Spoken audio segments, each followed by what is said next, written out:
Hey everybody, it is Jason from the Texas Gun Vault 2, and I'm out here just cleaned up this Langdon Tactical Beretta Compact that is into the channel for review. Got this to the range a couple days ago. Really nice gun, and just wanted to clean it up before I made a video on it. And I wanted to talk about something stupid that Joe Biden said today, and kind of expand it to, because I know I've been getting a lot of questions about what I think about what happened here in Texas when it comes to that tragedy at that elementary school. And I was cleaning this 9mm handgun, and Joe Biden said something about a 9mm handgun today. He said, nobody needs a 9mm handgun. You can blow somebody's lungs out with that.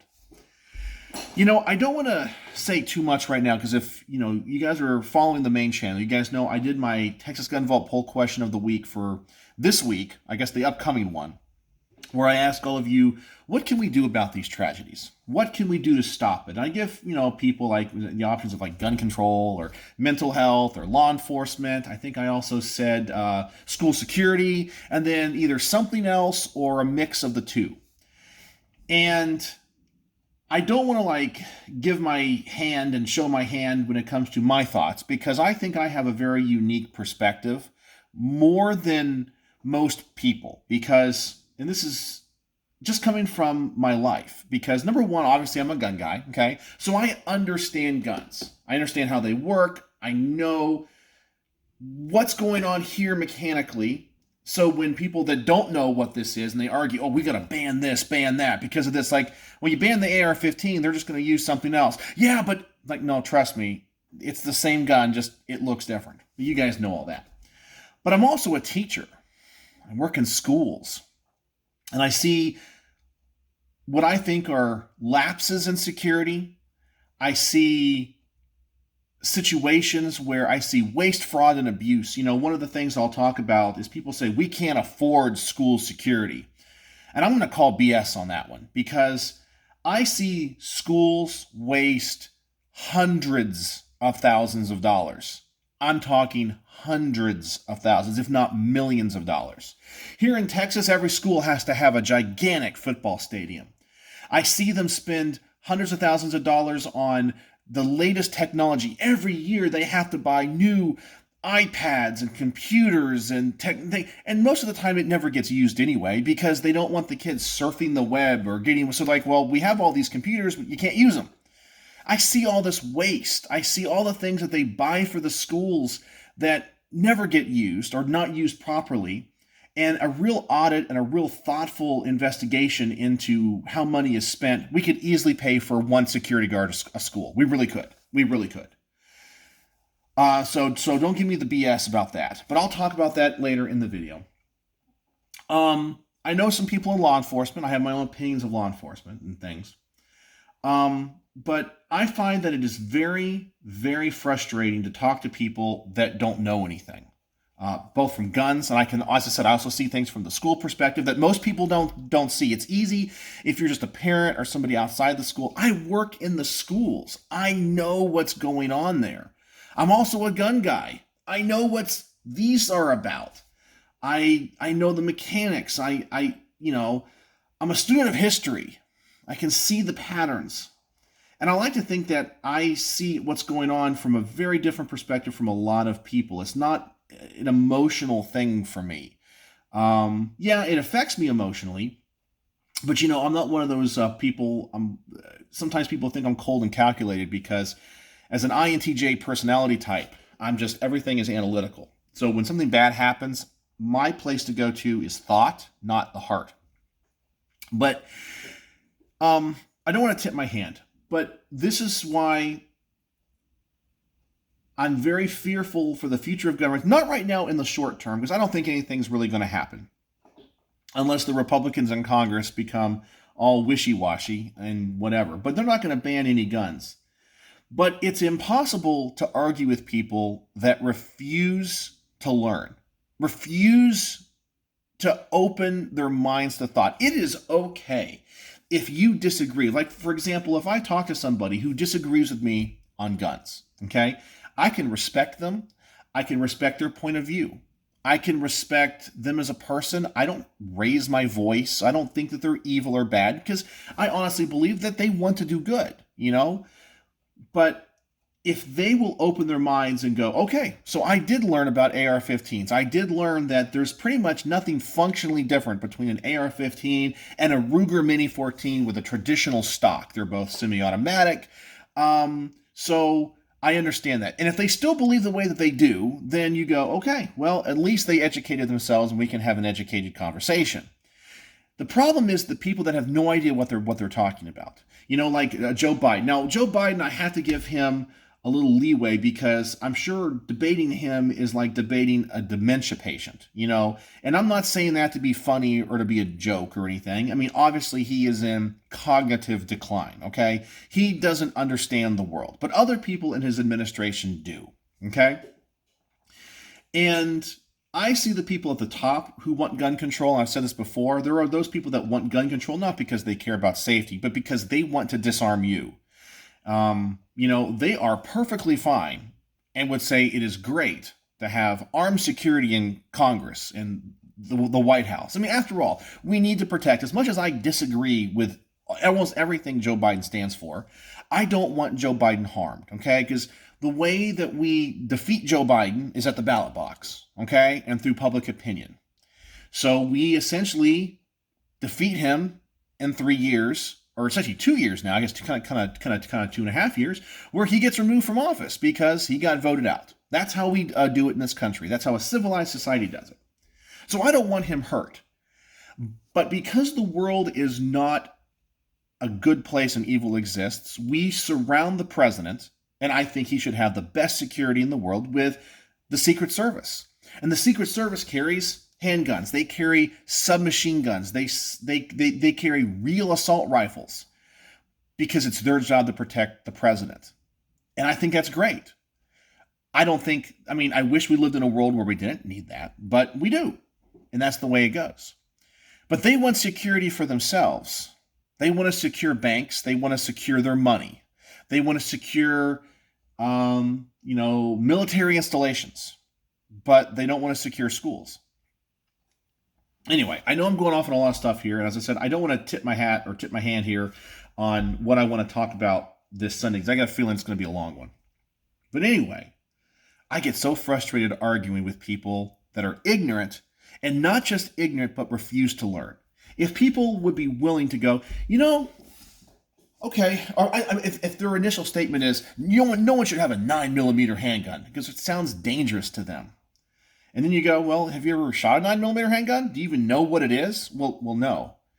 Why would you want a gun that's going to kill someone? Well, don't you want to defend yourself? I mean, what's the point in having a firearm that's not lethal or less than lethal? So, for example, 9mm, we all know, is not that powerful of a cartridge.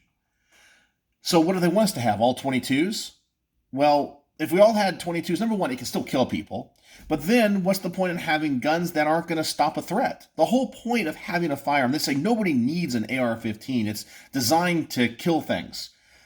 That's what I want my guns to do. I mean, I never want to kill anybody. I mean, I hope and pray that I never have to discharge any firearm in self-defense, because I don't want to go through the legal system, even if I'm in the right. And I don't want to have to go through the internal moral and ethical issues that would come with that. Even if it was somebody that broke into my home and was threatening my family, and I had to discharge a firearm to save them.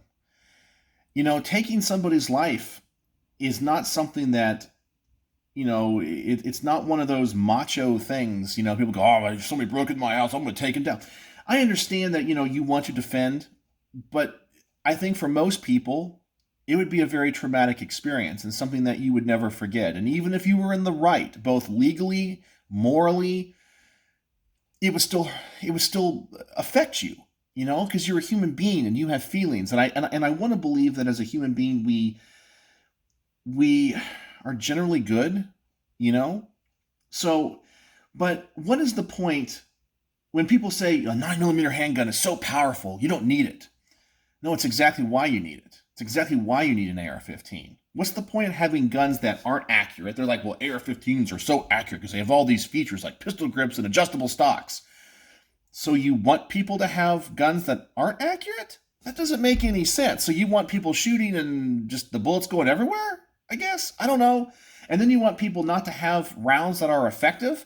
So if you're needing to use a gun in self-defense, you can't. Even if you discharge the weapon, it doesn't make any sense.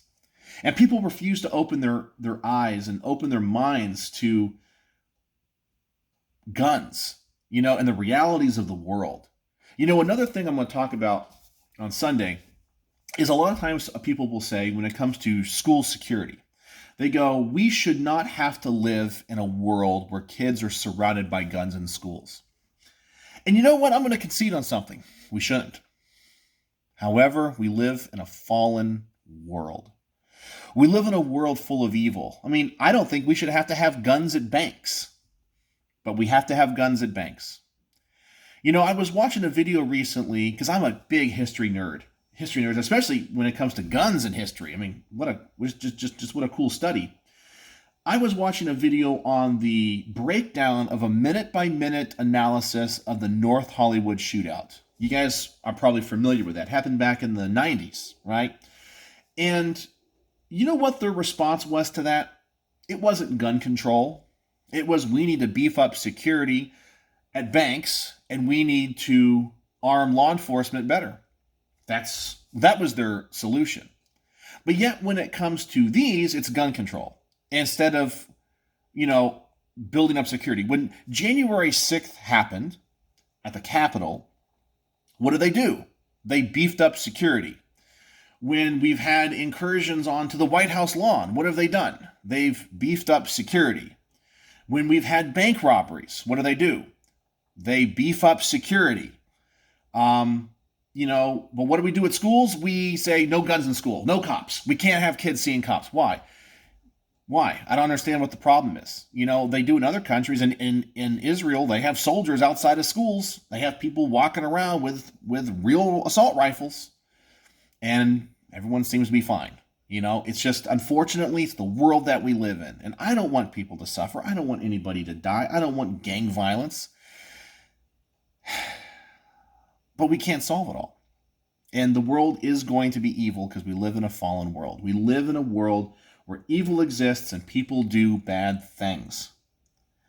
And just because you feel like it shouldn't be, doesn't mean that it is. But anyway, as I said, I know I'm kind of showing my cards here on what I'm going to talk about. Oh, and apparently I was pushing the light here on this thing. I like these stream lights, by the way. They're really nice. I like some of the newer ones that are a little bit smaller. But anyway, yeah, that's what I wanted to talk about. And so I was curious, what do you guys think? I know I've been getting a lot of questions about everything going on. I'm going to talk about it.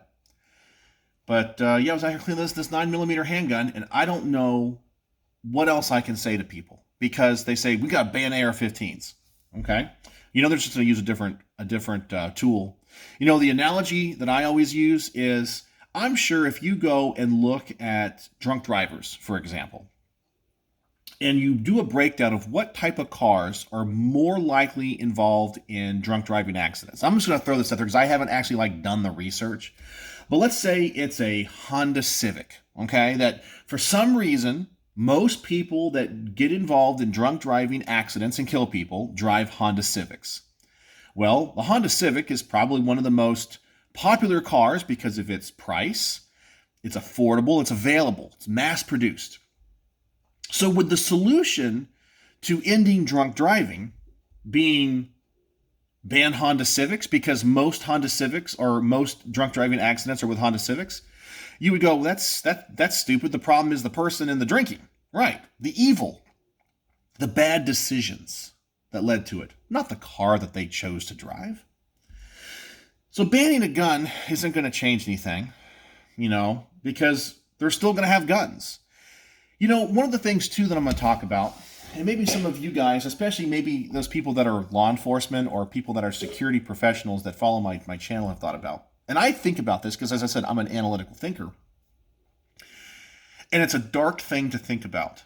But it's important to war game things or to do what like companies do. When it comes to cybersecurity, you might have heard of people called white hat hackers. And a white hat hacker is somebody that a company hires to intentionally hack their systems. Because the person is going to do a good job, meaning like they're going to say, hey, I was able to infiltrate your systems because of this. Here's the exploits that I used. Here's what I discovered. And they can take that information and they go back to their security and they beef things up. They change things. They change protocols. They change whatever it is. And then they have the white hat hacker try to infiltrate again. And they keep doing it over and over again to make the security better. So I've thought about, if it comes to schools, if I was an evil person, because I want to stop evil. I don't want there to be evil. But I think to myself, okay, taking out the whys, and I think the only reason why it happens at the schools is, number one, they are soft targets, and it gets you the most publicity. But I think to myself, okay, if you want to hurt as many kids in a school as possible, what are other ways of doing it? And I've thought about everything from, like what happened in, what's that place called? Nice, France. Get a big truck. I drive by elementary schools all the time. Sometimes when the kids are getting there, sometimes when the kids are leaving. And I think to myself, man, if I wanted to hurt a lot of kids, I could just take a truck and just drive on the sidewalk and I'd probably run over 20, 25 of them, and then as people were running, I could, continue to do it, that would cause just as much carnage. Or I thought to myself, if I didn't have a semi-automatic rifle, well, I can get a bolt-action rifle, one of the nice hunting rifles. Man, if you're a decent shot at 100 and 150 yards, you get a bunch of kids outside on a playground, you could probably take out a whole bunch of them really, really fast, and you never have to infiltrate. You never have to bust into the school. And I said, I know that's a dark thing to think about, but I think it's important that security specialists think about those things, because if you're prepared for those eventualities, you can stop a lot of this. Because they seem to think that just because, we stopped high-profile, tragedies because with a semi-automatic rifle going into a school, it doesn't mean that those evil people are going to stop thinking about doing evil things and will stop doing evil acts. Because trust me, just because they don't have access to an AR-15, which, by the way, that horse left the barn a long time ago. Even if they banned them for, future sale forever, there are so many in circulation, it's going to take 150 years for them to become super rare, okay? So that's not going to end anything. But let's just say they could. Snap their fingers and they can get rid of them. They're going to say, well, I can access this bolt-action rifle. I can, attack the school differently. I can run kids over. I could knife them. We hear about that kind of stuff in China. People go into schools. As long as the schools are soft targets, because there's no security, people walk in there with knives. The security at the schools are jokes. It's like the airport. It's security theater, okay? Now, I'm, badged and everything. A background check through the school districts and so forth. And I walk in and I sign in. There's a sign-in procedure. A lot of the schools I have, there's a single point of entry. But let's just be honest. I mean, and I think to myself, okay, if I was a bad guy, these glass doors are not going to stop me. I'm going to come prepared. I'm not just going to walk up to the school. It's going to be a premeditated thing. I'm going to have a crowbar with me. I'm going to bust through those glasses. And what's that person behind the single point of entry going to do if I'm armed? Nothing. They're going to be killed, right? And then I have access to the school and the carnage begins. It doesn't do anything.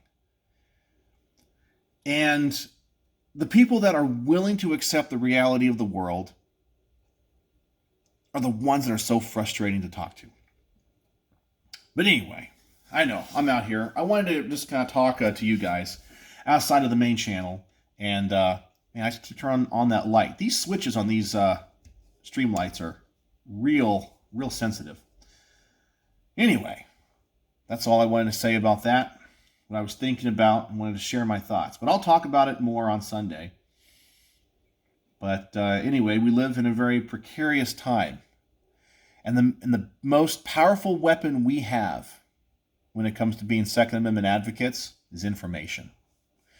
We have to share the Second Amendment with everybody. We have to educate people, explain to them. We can't get upset with them because most of them are not evil. Most of them don't want to disarm you because they don't like you. They want to disarm you because they think it's actually going to do something, and you have to educate them. The people at the top, the politicians, they want to disarm you because they want to make sure they're in power forever. And if they do something that is tyrannical, well, you can't fight back. After all, look at what happens in Ukraine.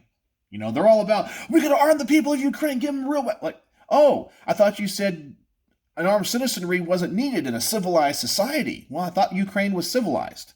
Oh, wait, you got it wrong, but you don't think it can happen here. Anyway, that's all I got to say about that. I know I've been ranting now for 20 minutes, one of my longest videos here on the Texas Gun Vault too. So anyway, let me know what you think in the comment section below. We're not going to solve it. We're not going to fix the problems, but I wanted to talk about it because so many people have asked. So as always, thanks for watching.